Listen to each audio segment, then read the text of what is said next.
안녕하세요. 미소배의 최준영 목사입니다. 2024년 2월 17일 오늘 나에게 주는 생명수 샘물 한 모금 시작하도록 하겠습니다. 시편 32편을 보시면 다윗의 마스길은 교훈이라는 뜻이고요. 교훈이 나와 있습니다.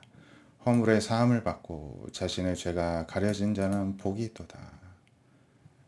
하나님께 허물의 사함, 용서함을 받고 죄가 가려진 사람은 복이 있는 사람이라는 것이죠. 마음에 간사함이 없고 하나님께 정죄를 당하지 않는 자는 복이 정말 그럴 것 같습니다. 우리가 온전히 그 예수님의 보혈의 능력으로 정죄되지 당하지 않는 복이 있는 자로 오늘도 살아가길 원합니다. 내 입을 열지 않을 때는 종일 신음함으로 내 뼈가 쇠하였다.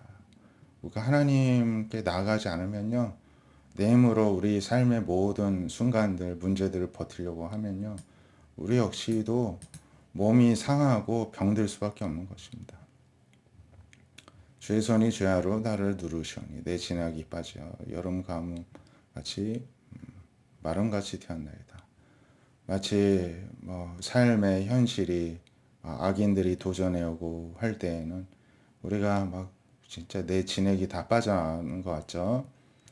내가 이르기를 내 허물을 여호와께 자복하리라 하고 주께 내 죄를 아뢰고 내 죄악을 숨기지 아니었더니 주께서 내 죄악을 사하셨나이다.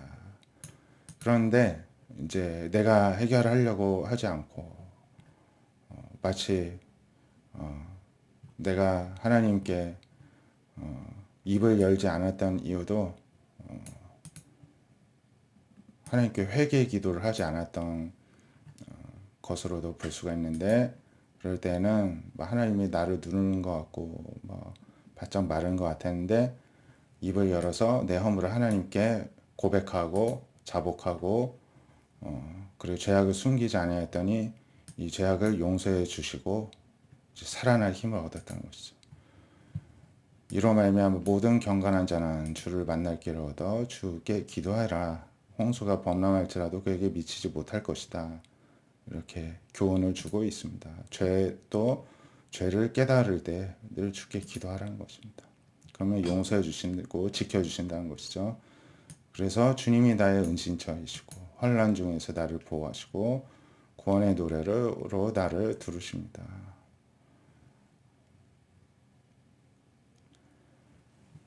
그래서 우리가 무죄한 말이나 노새같이 되지 말고 이제 이 다윗이 가르쳐주고 훈계하는 이 교훈을 들어서 짐승들도 제갈과 굴레로 단속하지 않으면 사람에게 가까이 오지 않죠. 그렇듯이 우리가 이 하나님의 교훈을 우리의 마치 제갈과 굴레인 것처럼 하나님께 가까이 나아가기 위해서 나를 복종시키는 그러한 기준으로 삼을 수 있기를 원합니다. 악인에게는 많은 슬픔이 있으나 하나님 신뢰하는 자에게는 인자하심이 늘 가득합니다. 그래서 의인들아 여호와를 기뻐하고 즐거워하라. 마음이 정직한 너희들아 즐거이 외칠지어다. 우리가 마음에 뭔가 죄악을 품고 있으면 반드시 화를 당하고 몸이 상하고 마음이 고통스럽습니다. 하지만 모든 것을 하나님 앞에 오픈하고 정직하게 바른 길로 나갈 때 우리에게 기쁨이 있고 즐거움이 있고 또 이렇게 찬송이 있다는 것을 기억할 수 있기를 원합니다. 마태복음 9장 2절에는 침상에 이제 누운 중풍병자를 사람들이 데리고 왔는데 이 병자에게 작은 자에 안심하라. 내 죄 사함을 받았느니라 하십니다. 서기관들이 속으로 이 사람이 신성모독하고 있구나. 어떻게 쥐가 뭔데 죄가 용서 받니 안 받니 이런 말을 하냐는 것이죠. 예수님이 이제 아시고 너희가 어찌하여 마음에 악한 생각을 하느냐. 너의 죄사함을 받았느니라 하는 말과 일어나 걸어가는 말 중에 어떤 것이 쉽겠느냐. 일어나 걸어가라 하는 게 쉽죠. 그러나 예수님이 세상에서 죄를 사하시는 권능이 있는 줄을 알게 하시려고 일부러 그렇게 하셨다는 것이죠. 그리고 다시 중풍병자에 말씀하십니다. 일어나 너의 침상을 가지고 집으로 가라 했더니 벌떡 일어나서 갑니다. 우리가 이제 두려워하면서 하나님께 영광을 올려드렸습니다. 예수님이 어떠한 순서를 알려주시는데요. 먼저 죄의 문제를 다루시오. 그리고 이 사람의 필요를 채우십니다. 고쳐주십니다. 그러니까 우리가 하나님께 어떤 은혜를 얻으려면 이 죄의 문제를 먼저 해결을 해야 된다는 것입니다. 이렇게 항상 그 하나님의 능력 힘있기에 회개에 힘쓸 수 있기를 원합니다. 그것을 지나가시다가 마태라는 사람이 세간에 앉은 것을 보고 나를 따르라 하시니 일어나 따랐습니다.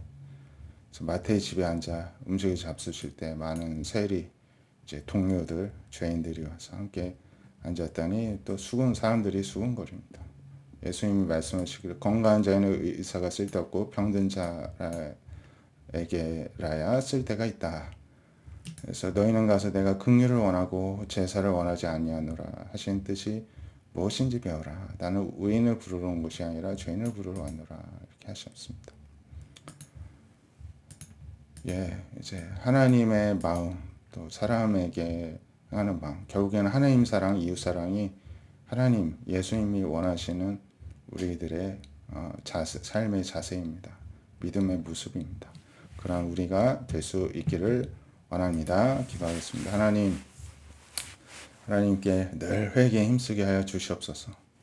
죄악을 인정하고 자백하게 하여 주시고 하나님의 용서받는 또 은혜가 늘 있게 하시고 감사가 있게 하시고 또 하나님 앞에 정직한 자로서 의인으로서 하나님께서 주시는 기쁨과 감사와 즐거움 가운데 하나님을 찬송하는 삶이 되게 하여 주시옵소서.